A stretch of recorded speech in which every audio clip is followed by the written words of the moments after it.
सारी साध संगत को राधा स्वामी जी। ये साखी वही लोग सुने जो बाबा जी से बेहद प्यार करते हैं, उनकी हर बात को अपनी सर आँखों पर रखते हैं। सिर्फ उन्हीं लोगों के लिए ये साखी है। जो बाबा जी से प्यार नहीं करते वो ये साखी ना सुने, कोई बात नहीं। तो कहते हैं कि एक बार बाबा जी संगत के बीच से सत्संग करके उठते हैं और अपने कमरे की तरफ जाते हैं। जैसे ही बाबा जी ने सत्संग ख़त्म किया, समाप्त किया, तो संगत का एक आदमी था, उसके चेहरे पर कुछ शंका थी, उसके चेहरे पर कोई परेशानी या कोई क्वेश्चन मार्क था, वो कुछ पूछना चाहता था। तो बाबा जी ने अपने सेवादार से कहा कि इस रंग के कपड़े पहने हुए आदमी है, सिर पर पगड़ी है, उसको मेरे पास लेकर आओ। तो संगत में से सेवादारों ने उसको बुलाया बाबा जी के पास। बाबा जी ने कहा, कहो भाई क्या बात है, मैंने सारे सत्संग में तुम्हें देखा कि तुम्हारे चेहरे पर कोई पूछने की शंका हो रही है, तुम कुछ पूछना चाहते हो, तो बताओ भाई क्या पूछना चाहते हो।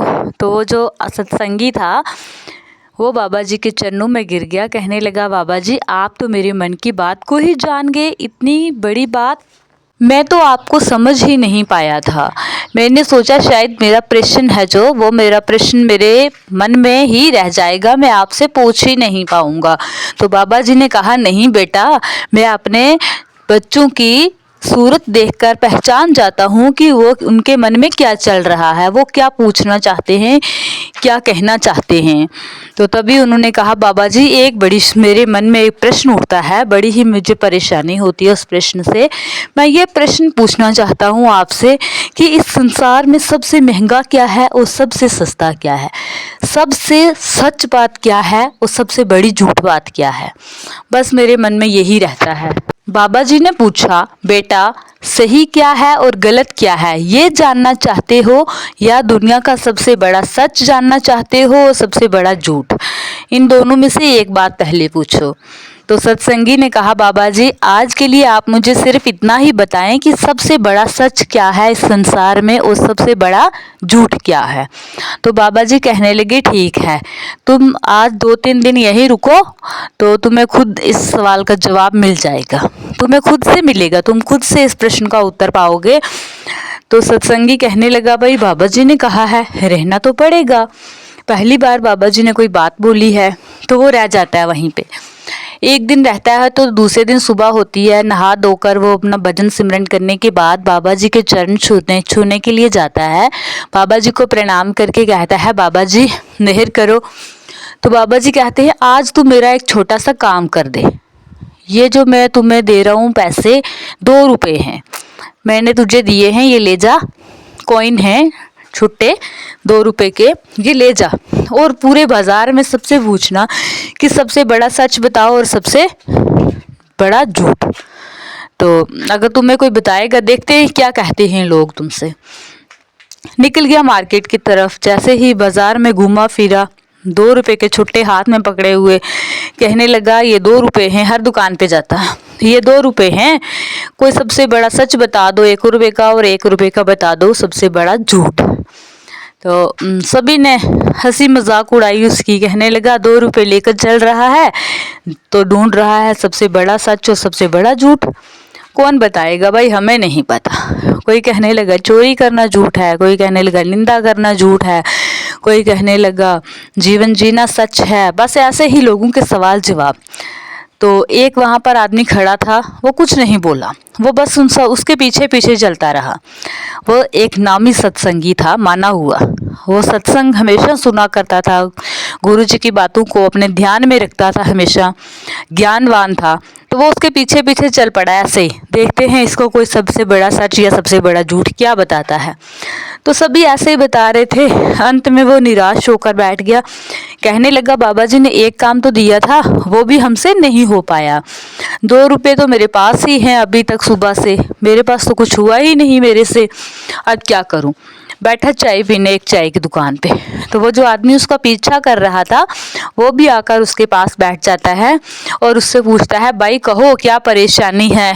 तो उन्होंने कहा कि आज ना मैं डेरा सत्संग से आया हूँ बाबा जी ने मुझे सुबह 2 रुपए दिए थे। कहने लगे 1 रुपए का सबसे बड़ा सच ढूंढ के लाओ और दूसरे रुपए का सबसे बड़ा झूठ। तो उसने कहा कि ये 2 रुपए हैं तुम्हें जो बाबा जी ने ही दिए हैं या किसी और ने? उसने कहा नहीं, बाबा जी ने ही दिए हैं। उसने कहा चलो मैं तुम्हें बताता हूँ सबसे बड़ा सच और सबसे बड़ा झूठ।